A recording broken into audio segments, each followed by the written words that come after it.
Moikka! Hei, ootteko huomanneet, että on joulukuun eka päivä ja vuosi 2017? Ja aina kun on joulukuun eka päivä, se tarkoittaa sitä, että silloin saadaan avata joulukalenterin eka luukku. Me meinataan kulkea teidän kanssa nyt energiavirran joulukalenterissa ihan sinne aattoon saakka.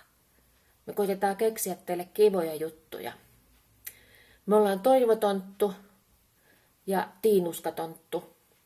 Ja meillä on kyllä paljon ideoita.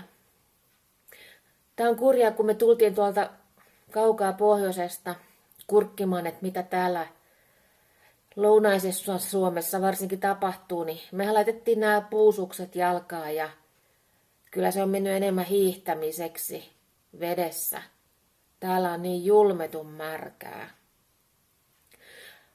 Mutta nyt näin ekana päivänä me ei häiritä teitä sen enempää, koska kaikilla on varmaan monta joulukalenteria, joita on kiire avata.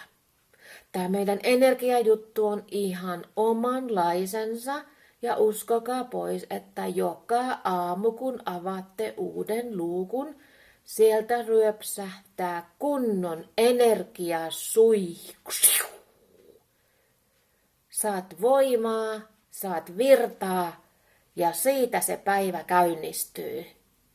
Mukavaa ensimmäistä joulukuun päivää, joka sattuu vielä olemaan perjantai kaiken päälle. Moi!